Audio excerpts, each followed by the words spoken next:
Nosso estudo de hoje está na primeira carta aos Coríntios, capítulo 1, versículo 17. Porque o Cristo me enviou não para batizar, mas para evangelizar, não em sabedoria de palavras, para que a cruz do Cristo se não faça vã. Emmanuel vem comentar na lição 138 do livro Pão Nosso. Vejamos isso. Geralmente, quando encarnados, sentimos vaidoso prazer em atrair o maior número de pessoas para o nosso modo de crer. Somos invariavelmente bons pregadores e eminentemente sutis na criação de raciocínios que esmaguem os pontos de vista de quantos nos não possam compreender no imediatismo da luta. No primeiro pequeno triunfo obtido, tornamo-nos operosos na consulta aos livros santos, não para adquirir mais vasta iluminação, e sim com o objetivo de pesquisar as letras humanas das divinas criaturas, buscando acentuar as afirmativas vulneráveis dos nossos opositores. Se católicos romanos, insistimos pela observância de nossos amigos a frequência da missa e dos sacramentos materializados. Se adeptos das igrejas reformadas, exigimos o comparecimento geral ao culto externo. E se espiritistas, buscamos multiplicar as sessões de intercâmbio com o plano invisível.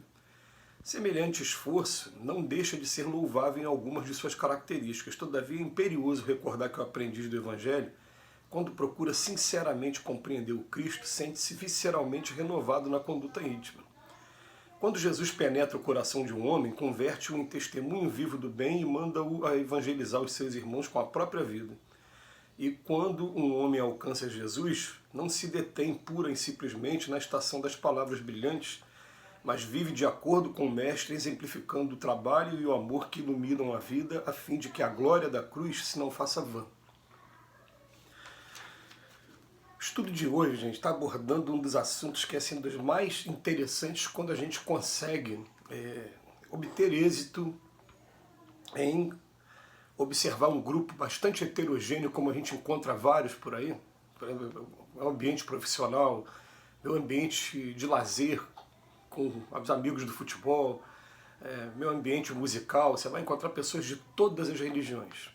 Inclusive eu tenho uma grata oportunidade de participar de um grupo de futebol em que sempre quando vai começar o nosso jogo, antes de começar o jogo, todos dão as mãos ao redor do campo, né? E como é futebol de campo, nós somos sempre no mínimo 22 pessoas, porque é 11 para cada lado, mas sempre dá 30 pessoas, 40 pessoas, porque dá 3, 4 times. E tem gente, inclusive, que é ateu. Tem católico, tem evangélico, tem espírita, tem ateu, tem de tudo. Antes de começar o nosso futebol, nós damos as mãos e fazemos uma oração. Então a gente fica vendo a diferença do modo de fazer a oração de uns para os outros, né? E ali a gente está procurando respeitar uns aos outros sem querer impor fé, credo, que ali o momento não é para isso. Mas o que o Emmanuel vem falar aqui para a gente é que realmente, né, a gente sente vaidoso prazer em atrair o maior número de pessoas para o nosso modo de crer. E depois ele fica falando, a gente fica até, chega ao ponto de ficar pesquisando as escrituras só para poder combater essa ou aquela ideia de outra pessoa que não pensa exatamente da mesma maneira que a gente. Então, não, porque você não observou o versículo tal, vai no versículo tal, aqui vem dizendo isso, vem dizendo aquilo, né? E o Emmanuel vem pegar um texto aqui da carta aos Coríntios, que fala assim, não, o Cristo me enviou, não foi para batizar, não foi para evangelizar, mas não foi com sabedoria de palavras, não. Não é isso. Aliás, a gente influencia muito mais as pessoas através da nossa conduta, do nosso comportamento. A gente sabe disso, que o exemplo é que arrasta as pessoas. Mas ele faz um comentário aqui, dentro da época, e que ainda hoje a gente pode observar sim, né? Ele fala assim, os católicos romanos insistem para os amigos frequentarem a missa e também cumprir os sacramentos que a igreja tem, né? Que é a crisma, a primeira comunhão, o batismo, a comunhão, aquela parte toda.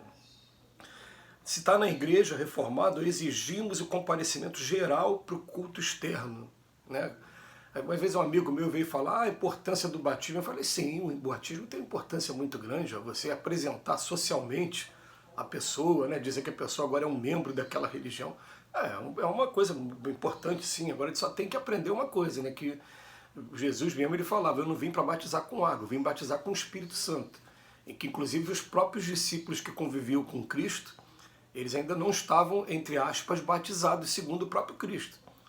Porque né, ainda estavam com condutas, né, como ele fala, por exemplo, do Pedro. Pedro, o dia que te converteres, o Pedro estava com ele durante os 3 anos e não era convertido. Na verdade, os estudiosos concordam aí que a conversão real de Pedro veio depois que Jesus foi crucificado. Não veio durante aqueles 3 anos. Mas enfim, são detalhes que a gente vai estudando e que a gente quando está no meio do grupo heterogêneo, a gente não tem que ter a menor pretensão de ficar impondo o nosso ponto de vista, a gente tem que aprender a conviver como cristãos, como pessoas que se respeitam, porque na verdade a gente vai estar aprendendo a amar ao próximo como a si mesmo quando a gente começa a conseguir não só respeitar inicialmente, como também se colocar no lugar da pessoa, como também, né, é muito interessante, né, a gente vê, eu recebi uma frase esses dias que foi marcante, né, acho que eu já até falei nesse estudo aqui que eu faço dos 10 minutos. O pessoal vem falando assim que um macaco estava vendo um peixe dentro da água e achou que o peixe estivesse morrendo afogado e tirou da água e colocou no braço para fazer carinho no peixe, o peixe morreu. Aí a moral da história, né? A gente tem que respeitar o mundo das pessoas. Às vezes a gente acha que está ajudando, está atrapalhando. Então você não só respeitar, mas também fazer por onde aquela pessoa siga o coração dela, o culto que ela elegeu, isso é uma atitude muito nobre, uma atitude muito bonita da nossa parte. Não aquela de querer convencer o máximo que puder. Aliás, na doutrina espírita a gente vai encontrar Allan Kardec dizendo pra gente, ó, não vamos violentar consciência nenhuma. Vamos pegar aquele exemplo já que Jesus falou lá atrás no Evangelho, falou, não vades ter com gentios ainda, procurai primeiro os filhos da casa de Israel, porque eles estão mais preparados para ouvir a boa nova, porque já estão ouvindo Moisés e os profetas já tem bastante tempo. E faz uma analogia para não vamos violentar a convicção religiosa de ninguém, estejamos prontos, porque naturalmente os assuntos ligados à imortalidade da alma, a comunicabilidade dos espíritos, vão atrair as pessoas. Então aqueles que vierem até a gente, aí sim, estejamos prontos, de boa vontade, buscando conhecimento para estar mostrando para as pessoas.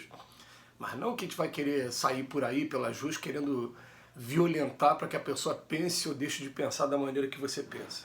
Não é, essa definitivamente não é o ideal. Inclusive eu gosto muito de fazer referência a um amigo, que esse amigo ele fica estudando as pessoas para ver o que aquela pessoa gostaria de receber de presente. Não é o que eu quero dar, não. É o que ela gostaria de receber. E algumas vezes eu já vi nessa pessoa, inclusive, falando, não, eu não ia querer ganhar nunca isso, mas é o que ela queria ganhar, né? Então ele vai lá e compra aquele presente para dar para a pessoa. E eu fiquei pensando nisso, falei, ué, mas gente, a gente tem às vezes uns preconceitos, às vezes, principalmente nesse campo religioso, que ao meu modo de ver, são injustificáveis. A gente não precisava agir dessa maneira, né?